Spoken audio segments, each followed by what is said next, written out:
A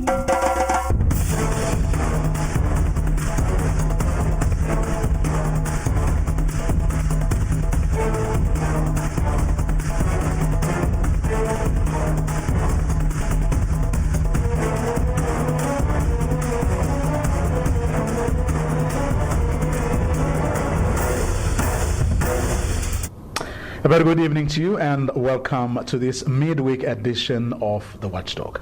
My name is Vuyo Mvogo. Local government has gone backwards in the past 5 years. Well, that's according to the latest Auditor General report released earlier today and tabled before Parliament. What is going on? We have the Auditor General with us to talk us through the issues. But first, here's an insert to get us going by Gloria Sefako Musi. It's a bleak picture that the Auditor General's report on municipalities has painted. It shows that local government institutions have become weaker over the past 5 years, diminishing their ability to deliver services and even to spend the money allocated to them in the right way. Out of the country's 278 municipalities, only half can produce credible financial records. In the past 5 years, clean audits went from 33 municipalities to only 41, and many of them at district municipalities. The Auditor General says it's worrisome that big metros and local municipalities with larger budgets and populations are not well represented in terms of clean audit findings. There is no improvement in the status of transparency, accountability, performance, or integrity of local government. Throughout the tenure of the fourth administration of local government, which started following the 2016 elections and left the system following the 2021 elections, we've not seen an improvement. If you compare from 5 years ago, there were 33 clean audits. This time around, there are 41 clean audits. So not much movement in the right direction. It's also important to note that amongst those 42 are predominantly the district municipalities. Only one metro, very few local municipalities, very few municipal entities, and also very few intermediate cities. Local government institutions are criticized for spending billions on consultants to compile financial records while also paying salaries to officials hired to keep financial records. Only 25% of municipalities have got credible financial management practices in place. And this, despite the fact that they have people employed, CFOs in place, people in the finance units. Now, if you've got a finance unit that's staffed, basic financial management should not be a problem. Preparing basic financials should not be a problem. Here we are paying on aggregate 10.41 billion rand to these finance units in payroll, and yet we don't get credible financial statements. These municipalities, at the end of the year, then go and hire consultants to help them compile financial statements because they don't do it. This year, they've spent 1.26 billion rand on hiring consultants for the purpose of compiling financial statements. The Auditor General has appealed for active citizenry to ensure that the needs of communities are addressed and municipal leaders are held accountable for their actions. Gloria Sefako Musi, SABC News, Pretoria. That insert by Gloria Sefako Musi. Well, let's welcome now the Auditor General herself. Welcome, Madam. Thanks very much for your time. Thank you very much. Good evening to you and to your viewers. It starts with basic financial and performance principles, isn't it? It absolutely does. The things we're calling for are really about going back to observing those key disciplines of financial management. It's not even about the complex stuff of technical accounting and auditing principles. It's really going back to honoring the responsibilities of managing public funds in a way that's characterized by stewardship, by discipline, and with a posture that says we will perform, we will deliver, but we'll do so in a way that's transparent and we will be held accountable. But of course it is also about mismanagement, fraud, corruption, those play a big part as well. So what we found is that in the absence of good financial management disciplines, the environments are unable to prevent, to detect, and act on instances of leakage. If you look at our report here, you'll see that we raise the alarm about the state of basic financial management practices. Only 26% of municipalities, 62 municipalities across the whole country, were able to submit to us financials that were of a good standard at the beginning of the audit. Through the audit process, we identified mistakes, they were corrected, and then we gave them another chance, and this went on sometimes 3-4 times. And by the end of the audit, we were able to move the number of credible financial statements from 62 to 141. But to do that, you had to hold their hand, so to speak. We had to hold their hand, and the difficulty is we've been doing this every year for many, many years. And yet, the system underpinning financial management is not improving. I say this because, you see, if you've got a finance team that's appointed, there's a CFO in the role, and there are staff in the finance unit, their job is to manage the budget, manage the expenditures, collect the revenues, and at least compile financial statements. So the quality of financial statements submitted for audit is a good indicator of whether or not the basics are in place. You can't replace good financial management through hand-holding by the AG at the end of the year. Is that how you feel, or why you feel kind of almost you've spoiled them, so to speak? In other words, inadvertently, you may have had a contribution, in getting these people not to pull up their socks because you always held their hands. The difficulty is that if you've got somebody who uses a crutch, for as long as the leg is being rehabilitated and getting stronger, it's okay to hold on the crutch because it's a temporary thing. When you've got somebody using a crutch forever and a day, you've built reliance. The leg itself gets even weaker than when you first began. That's what's happening here. The institutions are getting weakened because there's over-reliance on the audit process. They're getting weakened, and resources are being depleted because you're paying people to be in finance and they're not instilling the disciplines. You're paying consultants to come and help with putting financials together, and still the disciplines don't come right. Then the provincial and national government also help with different interventions, but the disciplines are not coming right. So the question we are asking ourselves as a audit office, and I think it's an invitation for everyone else to ask themselves the same question: are the things we are doing actually helping? Because for as long as the institution is getting weaker, resources are being depleted, financial health gets compromised, and that the balance sheets of these municipalities get worse, you're not winning the game. I'll give you an example. If you look at the notion that some municipalities have been using consultants every year for the last 5 years, 70% of them, in fact, every single year they get a consultant to help them with finance, and yet they've got people employed. That tells you that they're not transferring skills, they're not learning from what is being done on their behalf by others, they're simply not improving. And so the quality of spend is being diminished. If you've got a municipality that has a disclaimer of audit opinion, which is the worst audit opinion you can get, right? It tells you that they don't have proper financial records. So they don't bother to write down what they're doing with public funds on a daily or a monthly basis.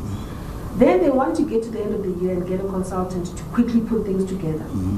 And then they want to get the AG to help them hold their hand to get the audits done on time and at the right level. But then the system underneath it, the public institution, suffers because the capability that's required to run that institution is actually being diminished over time. And a good point you made this morning, that disclaimers should not be seen as purely an audit issue. We believe that this is something that we should all worry about. All of us as South Africans really ought to adopt a posture that says it is intolerable for anyone to have a repeat disclaimer.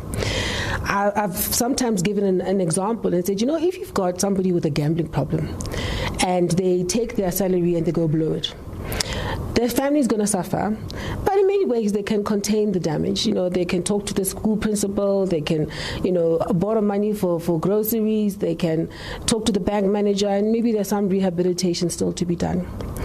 But here, what you have are people gambling with other people's lives.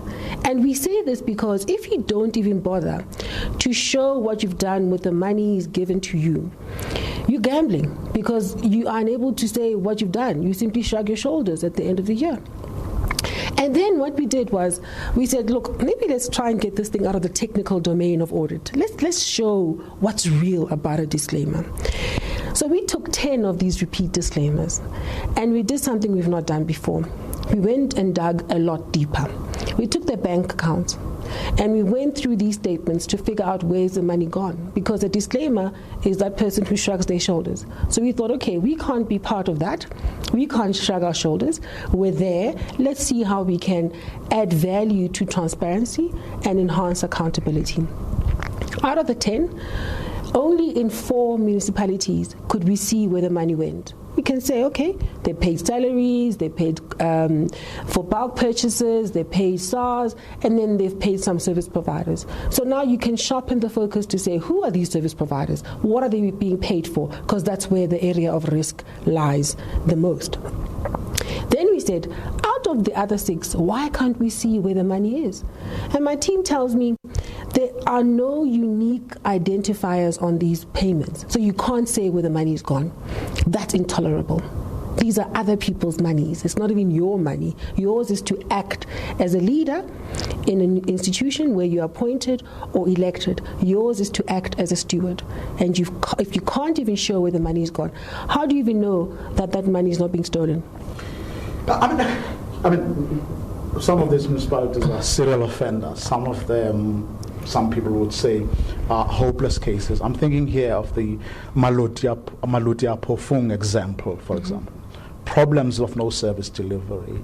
You have communities up in arms.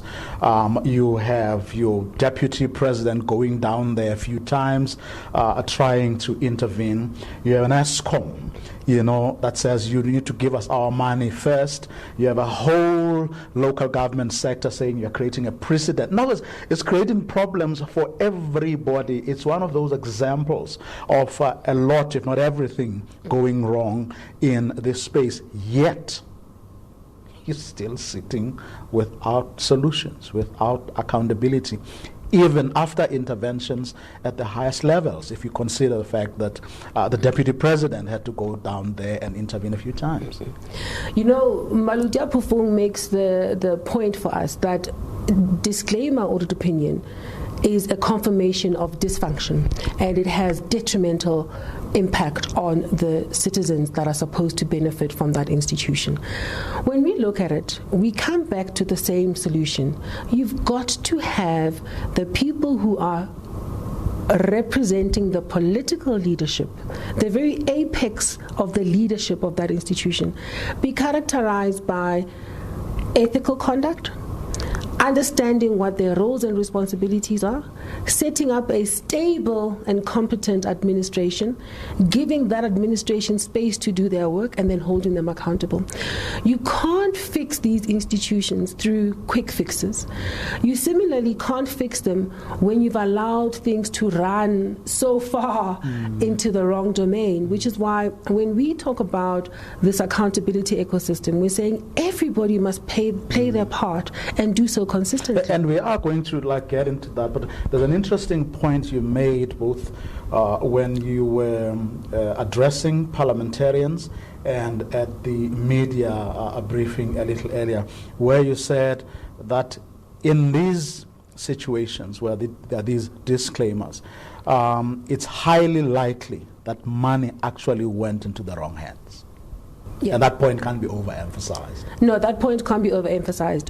In the 6 where we couldn't figure out where the money's gone, we referred these matters to the Financial Intelligence Center for them to look at. They have the mandate, they have the tools to look deeper into where the money's gone.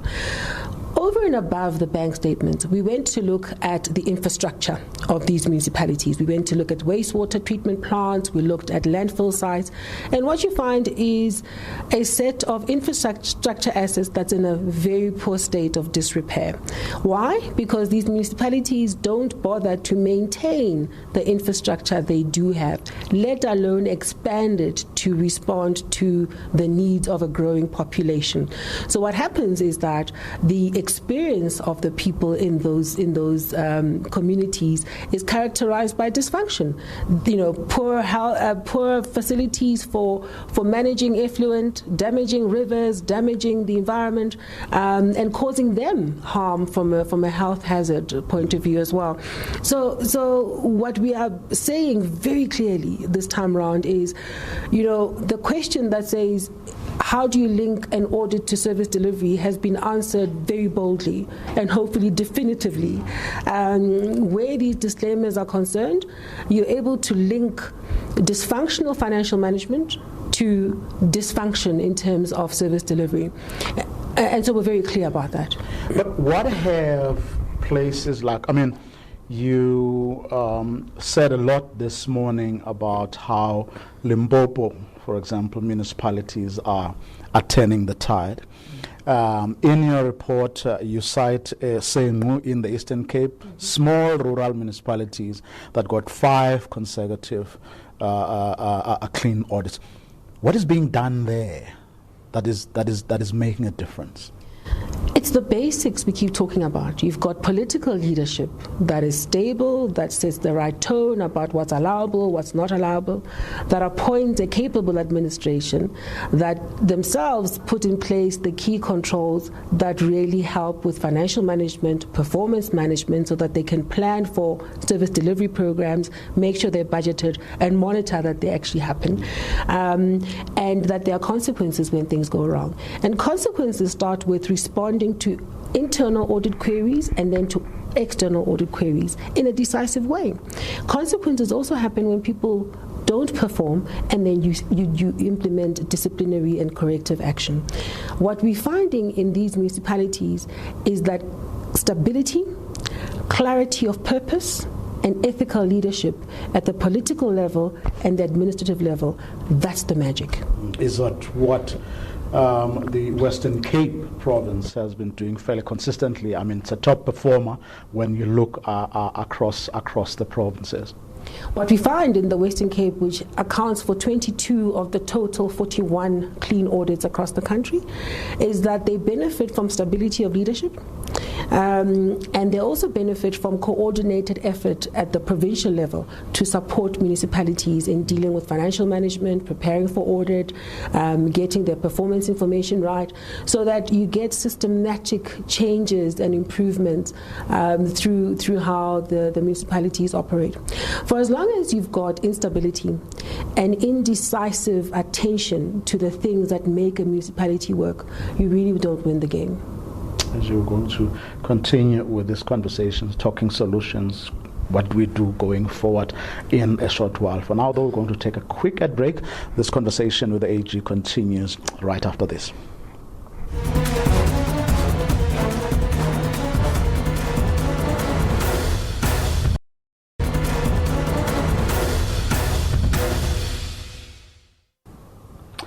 Welcome back. We're in conversation with the Auditor General, who earlier today tabled yet another municipalities audit reports that really doesn't paint a particularly good picture of the state of local government in our country. AG, speaking earlier to members of Parliament and to the media afterwards, you said this report perhaps presents a not to be missed opportunity. And what exactly did you mean by that? Our view, Vuyo, is that the fourth administration, which left at the end of last year, 2021, left local government in a poorer state than what they found. We therefore are wanting to use this opportunity to highlight to the new leadership the perils of not acting differently. We want to use this information to inspire better decisions, to inform better choices by those that have now been elected to lead local government. Because the time for us to continue to rely on these short-term, expensive solutions that don't build institutions, that time is long gone. It is now urgent that we rebuild these institutions. If you look at our world now, instances of crises to which every public institution must respond are increasing. Whether it's climate change related, whether it's COVID and other things. So you've got to build resilience in institutions, right? And you're not going to do it if you don't attend to these very basics. So it's really a call to say, please act differently, act responsibly. And to do that, to fix the problems, that is, you said, is going to take everybody in the ecosystem. Yes, so we've raised the point about the ecosystem to say it's one thing to look at a single municipality. Quite a different matter if you accept that the Constitution, the Municipal Systems Act, the Municipal Finance Management Act place particular responsibilities on other players at provincial level and at national level. And if all of us, all of these players do their bit consistently and efficiently and effectively, then we have a better chance of getting the system right. It's one thing for all of us to criticize local government and then wait for another bad report from the AG, criticize for a few days and look away. But the harm that's doing to public institutions over time and the devastating impact in terms of the lived experiences of citizens across South Africa, that should highlight to us that it is now urgent that we rebuild these institutions. Well, I want us to go through some of them, layer by layer, if that's a correct term to use. Yesterday, I had a conversation with the Deputy Finance Minister. And it was on the back of things he said a couple of weeks ago in Parliament. He cited a couple of examples, of what was wrong with people at that level or in that sphere of government actually taking the wrong decisions or not helping the situation. In the case of Nelson Mandela Bay, for example, you had two people, both being municipal managers. So when Treasury has to try and give money to that municipality, which is facing day zero, it didn't know who was going to account for, that amount of money. And the sensible thing to do was not to give. But at the end of the day, more than 1.2 million of our compatriots are facing a very serious crisis. Same with Mangaung, for example, who says they're complaining about not having, your engineers and people who can deal with bulk water system, sewerage, and so on. But when you look at where they have spent their money for professionals and the like, it's politicians getting themselves advisors when in fact you don't have people to sort out your sewerage and your water system. And that's where the problems are. Wrong decisions or people not acting properly. We're talking here about your councillors. You're also talking about your officials.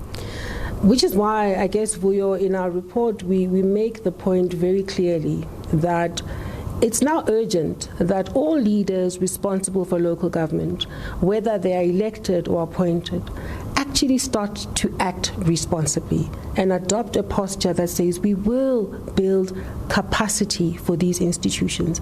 Anything else is a waste of resources and a waste of opportunity, and that places dire implications for those of us who have to experience dysfunctional municipalities.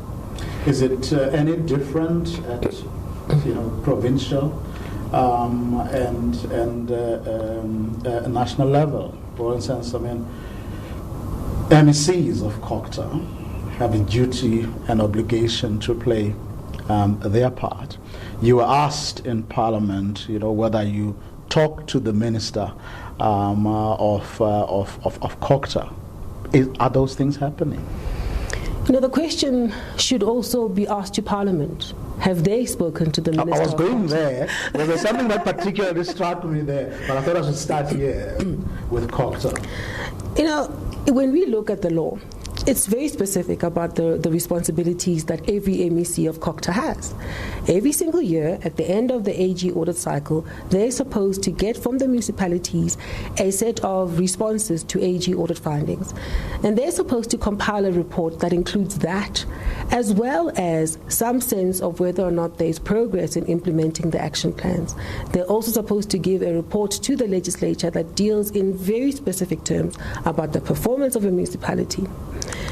What we found is that in too many instances that doesn't happen. If it does happen, that report is given very late, a year too late, and even when it does get tabled in the legislature, the report is not dealt with by the provincial legislature, which calls to question whether or not those provincial COGTAs are doing their work, and the people who should be holding them to account for doing their work are actually doing their piece.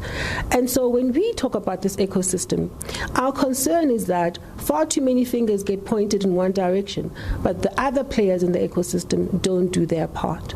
So we've raised this thing very sharply, and same thing at the national level.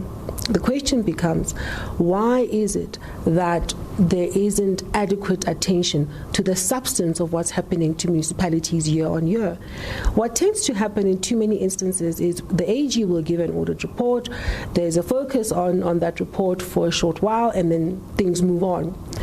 Unfortunately, that's not how you're going to build these institutions. There's got to be consistent attention to the implementation of the appropriate action. And the reason I was saying, okay, let's focus on COGTA first, before I actually go to the national legislature, was this. A couple of things particularly struck me as you were presenting to the MPs earlier today.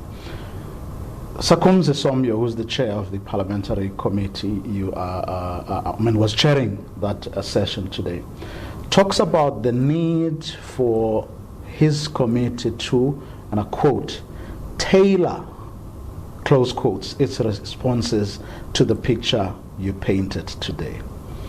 A short while later, another MP, Digele Dimahlangu, who is from the NCOP Select Committee, talks about a way forward regarding the not so good picture, she said, you painted. It's a distressing picture, she added. And then says, it's about time we do something and not leave everything to the AG. Now, very interesting responses. Latter one speaks to what they should be doing, what they should be thinking about all the time.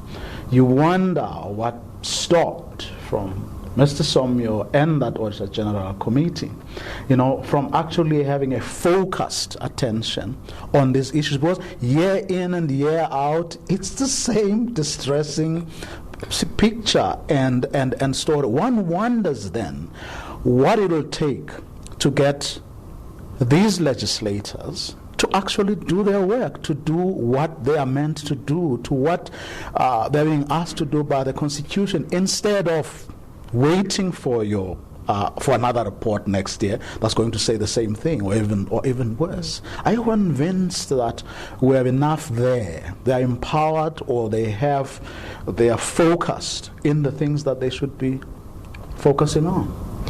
Well, I guess where we are now, everybody understands that we've got to start engaging very differently on the state of local government.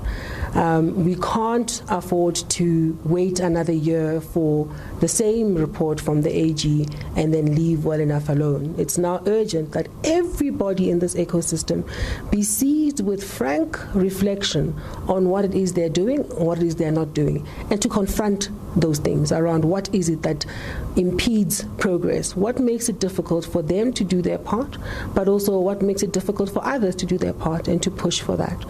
The reality is that we're all in this thing together, Vuyo. None of us can afford to point fingers and look away. This is a situation that requires all of us to reckon with the need to rebuild the local government sphere. Our very democracy depends on it. The stability of our communities depends on functional municipalities. So I don't believe that that point is missed by anybody. So I am looking forward to a very different set of engagements with all of the players in the ecosystem. You were asked today, and also because, there seems to be a lot of reliance when no one seems to know what to do, and then you've got municipalities put under Section 139, and one of the questions you were asked today was whether that, in fact, is working. I know what your answer was, but I want you, for the sake of our viewers, to say it yourself, because we've seen over time this happening, yet, it doesn't seem to make a difference. All too often, that intervention is put in place very late in the day. It's put in place to the exclusion of the things that should come before it, which are about proper capacitation through proper support, which are about ongoing regular monitoring. And when that doesn't happen, you then end up with this sort of intervention at the end of the game when things have really fallen apart. So part of why we keep highlighting that provincial government is responsible for monitoring, for supporting, and for ensuring that capacity is built is that you can't over-rely on an intervention right at the end of the game. The law is very clear on the duty of provincial government to help build capacity in local government. Similarly, the law is very clear on what the leaders of local government themselves ought to do. I believe that all of us in this ecosystem need to really engage with our duties. For as long as we don't do that, even these Section 139 interventions are never going to work. So there is also a matter of issues to be raised around law enforcement. You were again asked today why you're not, I can't remember how the question was phrased, why aren't we seeing people in jail? And the point you made was that that's a matter for law enforcement. And it took me back to something I heard the National Director of Public Prosecutions saying, that it's become a frustration because they are overburdened, but to add, to their burden of responsibility, as it was, the fact that there is just so much mismanagement, corruption at local government, which obviously means that they have more work to do. I have a view about whether, that should be your problem or my problem, because unfortunately, you're not going to ask criminals to be nice to you or for you to wait for you to have more resources to deal with them before you can actually deal your problem. Just your thoughts around law enforcement, where they come in, what can be improved upon. The first thing we've got to do is close the gap that's taken by some people. The wider the gap, the more people will take advantage of it. So let's make sure that these institutions are run on the basis of strong controls, which controls can only be implemented by ethical leaders and capable leaders. That's the first thing. Then you close the opportunities for wrongdoing. And then you've got to have the type of discipline in these institutions where if something goes wrong, you act on it quickly. If you're going to now have the law enforcement agencies dealing with a plethora of cases that date back to 10 years ago, you really clog up the system with them chasing every single transaction.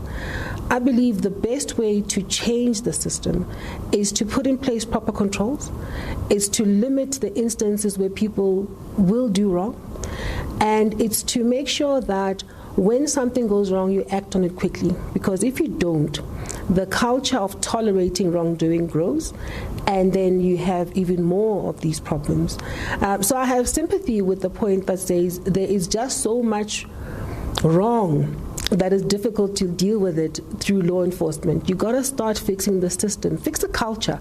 And the way you fix the culture is by putting in place leaders that understand the role they are meant to play, putting in place the type of controls that will prevent problems, detect problems, and act on problems, and put in place the type of monitoring controls as envisaged by the Constitution and other pieces of legislation that run throughout the institution, but also outside of that institution through the legislature and ultimately through Parliament. You're not going to win this game by relying only on law enforcement. You've got to change the culture. Well, it was interesting. The Deputy Finance Minister conceded yesterday that the political system, as it stands, is incapable, of giving us, those kinds of people, and perhaps that's what we need to focus on. But it's not making your life easy. It's not making Shamila Batoye's life any easy. It's the politicians, the very same people who nominate or put candidates up, for election. So there's a lot to be said about the political system that gives us the kinds of people that aren't doing their jobs, basically. I look at this and I say, it's going to take all of us to shift the culture of how public institutions are run. Right from how people become appointed, how people become elected to lead these institutions, and how they are held accountable when they are leading these institutions. So you'll see in our report, Vuyo, we make a call even to the citizenry to say, you as a citizen, you have rights, but you also have responsibilities. Engage differently with these responsibilities. Understand that you too can't just shrug your shoulders. There are things you need to make sure you're particularly engaged with and you're participating in. You can't afford to look away. Of course, you speaking of culture, there was a time when your own staff of the Office of the Auditor General was under attack, threats to their lives, being harassed, and so on. How are things going there? So far, it's a lot better than it used to be. It may well be that we benefit from having been able to work under lockdown conditions and therefore work remotely, which limited the direct interactions with our auditees. It may also be because we've had very strong support from the political leadership in each of the provinces where we operate, who are able to set the right tone about protecting the staff of the office and also deploy resources, even working with the commissioners of SABC to protect our staff when they do go out to audit. So there'll be fewer instances, and none of them certainly as serious as what you might recall. We're not complacent yet. It's going to be very important that everybody in South Africa remains focused on ensuring that the work of this office is not impeded by inappropriate pressure and worse, by threatening the professional staff of the office.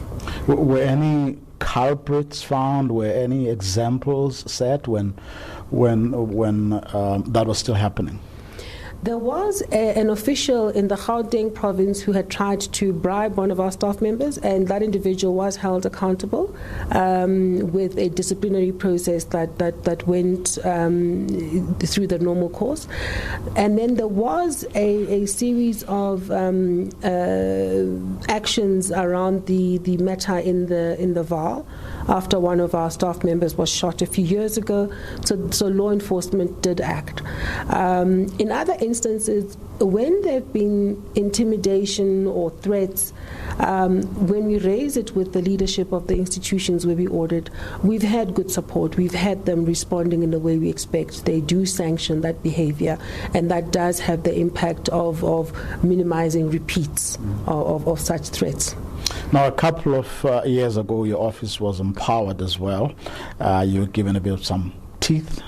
Has that yielded anything? In other words, are there any noticeable improvements on the back of that? You know, one of the things we are particularly proud of is that we've been able to use these powers to change the choices and the behavior of some officials in government. Last year, when we did the audits of local government, we were worried about these disclaimers. We thought, how can we use our powers to change the choices that accounting officers are making? And we've had a few of them respond. They've actually been able to move out of the disclaimer zone into a better set of audit outcomes. An example would be Umzinyati municipality. Last year, we issued an MI. That accounting officer, being the MM and the mayor, took it seriously, and they made decisions and made choices that allowed them to put their records in order so that by the time we audited this year, they moved from disclaimer to qualified. Now, qualified is not the end of the game, we know that, but it's progress. And it proves that the things we've been raising are not that difficult to resolve. Yes, they had the benefit of support from the provincial government, but the choices they made changed. That for us is important by way of impact. We've also seen others report matters to law enforcement or cancel contracts or even renegotiate payment profiles with creditors so they can save money. We've seen discipline for staff. So we are seeing some impact.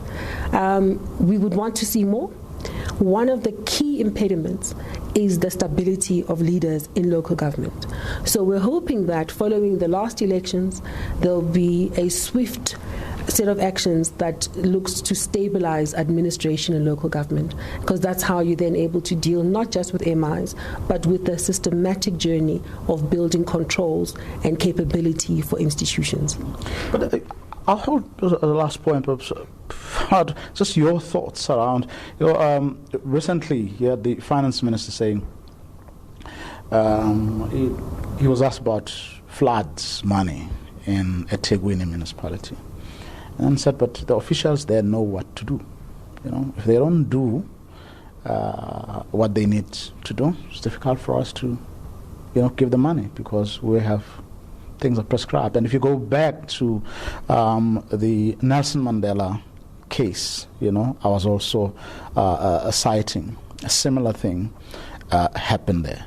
Do you think there's a way in which people can be, like someone can crack the whip? I'm not saying who.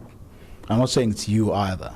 Somewhere, someone can crack the whip, make sure that they get people to do the right things. And if that doesn't happen, you simply don't give the money. But on the other hand, you need to find something to ensure or do something about ensuring that the people on the ground do not suffer. Is there a way in what has been happening so far that people can deal with that? The story of this money and the delay in getting it to genuinely have the impact, the positive impact on people who've been affected and devastated by these floods, is a high reminder about the capacity problem in local government. For as long as you don't deal with that, you really are going to continue to struggle, because you really can't now transfer money to people that are going to mismanage it. Similarly, can punish people because someone isn't doing their job. So we're going to have to crack the whip on building capacity in local government. Without it, we really have little chance of having a positive impact on people's lives, even with the scarce resources we do have. AJ, thank you so much for your time today. Thank you very much for you. Let's see, Auditor General on the back, of course, of that report that she released today, which, as you have been listening, is not painting a particularly good picture of our local government space. So all of us, as she said, she kept on saying over and over again, have a role to play. But that's our show for tonight. To join us again tomorrow night, same time. Have a good night.